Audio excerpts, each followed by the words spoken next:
और मकर तार का खेल कांगना अलल ध्यान दचा के।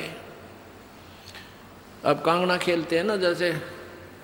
यहाँ एक मोटा हा बांध जा, दूसरा मोटा बांध जा रहे नाड़ा, और कई गांठ ला दे, फिर नो कहेंगे बूढ़ा देवर खोल लेगा इसने, कांगना खेल रहेंगे ना खुल जा उबरण के फंड होया करना लंबा चौड़ा सिस्टम। तो परमात्मा कहते हैं अब मकर तार का खेल कांगना, छूट ना जाते हैं, छूट गया वो हार जाएगा। तो उस मकर तार का ऊपर से जब आत्मा यहाँ से चलेगी, परमात्मा कई तरीके से इसको कहीं किसी स्थान पर किस तरीके से आपने जाना है, तो आप कभी कई बार एक आध बार कभी ध्यान वैसे ही कुदरती लग जाता है, बैठ जाते हैं, कभी आंखें खुली है तो भी बंद हो जाती हैं, और कई बार ऐसा होगा कि एक मकड़ी के तार जैसा आपको लंबा स्ट्रेट बहुत, उसका कोई और छोर आप नहीं देख सकोगे, ऐसा तार सा नजर आएगा, उसको मकर तार कहते हैं। उसके साथ लग के आत्मा जैसे मकड़ी उस तार को पकड़कर ऊपर चढ़ जाती है, ऐसे वो मकर तार का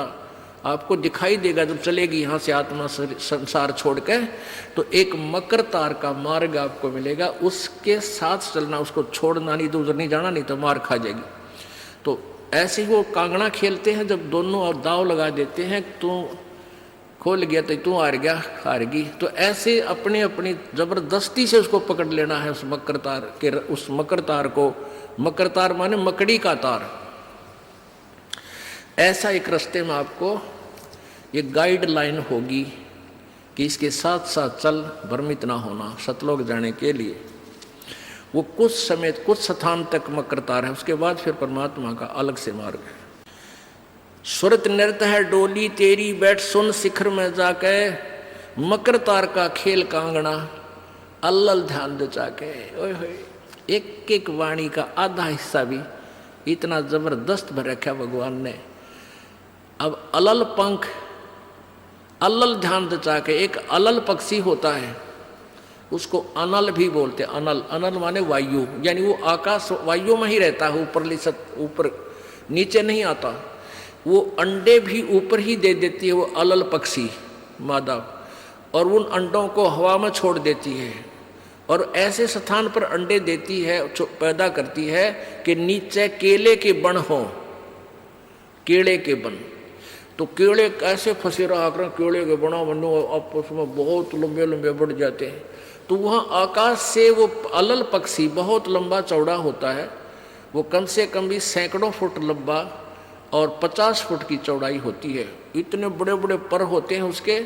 बहुत ज़बरदस्त लोहे के तौ की तरह, और पंजे होते हैं जैसे नो चमटिया की तरह, खुर जैसे बहुत ज़बरदस्त नाकुले, बहुत मजबूत, और 4 पैर होते हैं उसके, पक्षी होता। तो वहाँ से अंडे छोड़ देती है भगवान वाला है, अंडे नीचे आते हैं हवा की घर्षण से,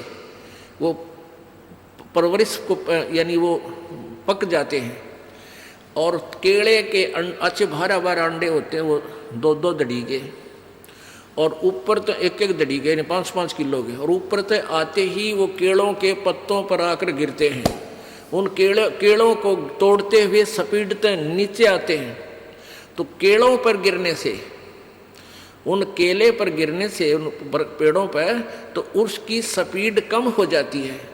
और तो केले को तोड़ता हुआ वो आसानी से आकर नीचे पड़ता है, और पड़ के फूट जाता है, उसमें से बच्चा निकल जाता है। वो बच्चा वहाँ फिर उस वन में घूमता है, फिरता है, चारा चरता है, और फिर कुछ दिनों में वो उड़ने लग जाता है, यानी परिपक्व हो जाता है, वो प्रफुल्लित हो जाता है, और वो उड़ उड़ कर देखता है, काफ़ी दूर तक उड़ता है, फिर वापस आ जाता है, 1-2 साल तक वही रहता है उस वन में। उन पक्षियों के साथ भी घूमता है, अपने मित्रों के साथ जो दूसरे पक्षी होते हैं, अन्य जीव जंतुओं के साथ भी घूमता है, लेकिन उनमें उसकी मित्रता नहीं रहती है, क्योंकि उसको पता होता है कि मेरे माता पिता ऊपर हैं, यहाँ नहीं है। पुण्यात्मा, ये बहुत ही उत्तम ज्ञान है और छुपा हुआ ज्ञान था, ये तत्व ज्ञान है। इसको समझाने के लिए बहुत से उदाहरण आपके समक्ष पेश करने पड़ते हैं, ताकि आत्मा अपने परमात्मा की तरफ आकर्षित हो जाए।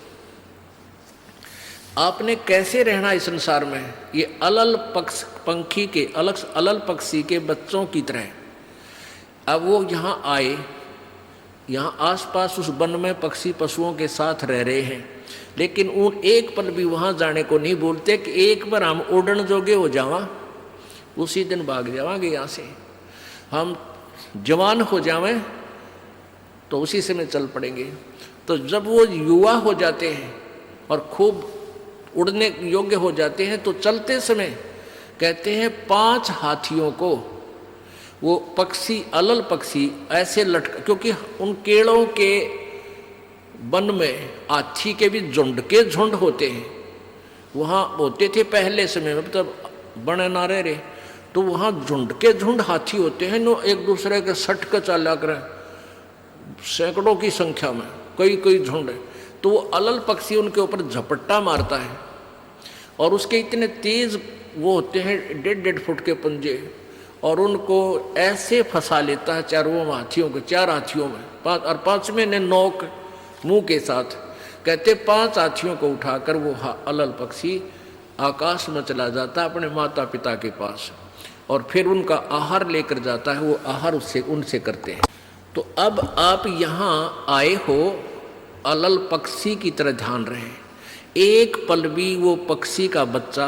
अपने माता पिता को नहीं बोलता कि मैं यहाँ का नहीं हूँ, मेरे तो ऊपर है माता पिता, और जब मैं यहाँ से जब जाने जोगा हो जाऊंगा 1 मिनट में चल पड़ूंगा। तो आप उस अलल पक्षी के बच्चे की तरह यहाँ अब तैयार हो, अच्छी खुराक खाओ राम नाम की, और मजबूत हो जाओ, और चलते समय इस राम नाम की कमाई लेकर ऊपर चलेंगे।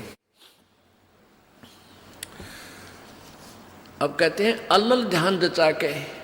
वो पक्षी का बच्चा एक पल भी वो यहाँ रह ही नहीं सकता, उसको ये पता होता है, कॉमन सेंस होती है कुदरती, कि मेरे माता पिता वहाँ है, जिस दिन मैं यहाँ से जाने योग्य हो जाऊँगा 1 पल नहीं रहूँ यहाँ पर। तो ऐसे आपने ये हर दिन उस सतलोक में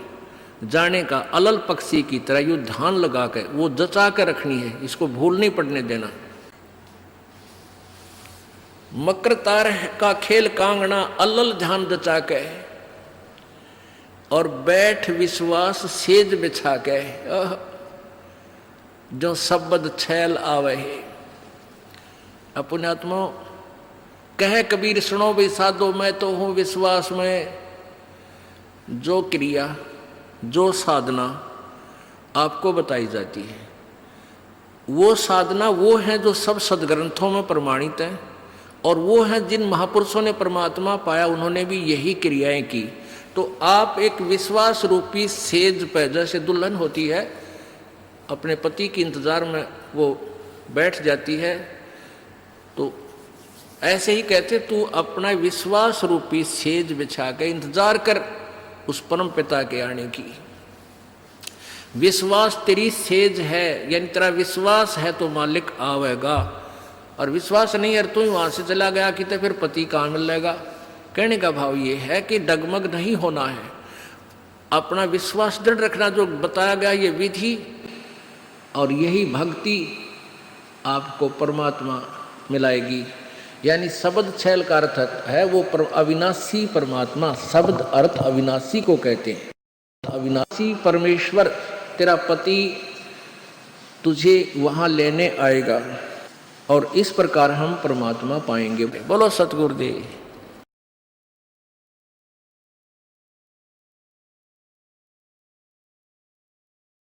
हमारी वेबसाइट पर जाकर इस अनमोल पुस्तक जीने की राह को निःशुल्क डाउनलोड करें, या अपने पुस्तक को निःशुल्क प्राप्त करने के लिए इन नंबर पर अपना पूरा नाम, पता और फोन नंबर SMS करें।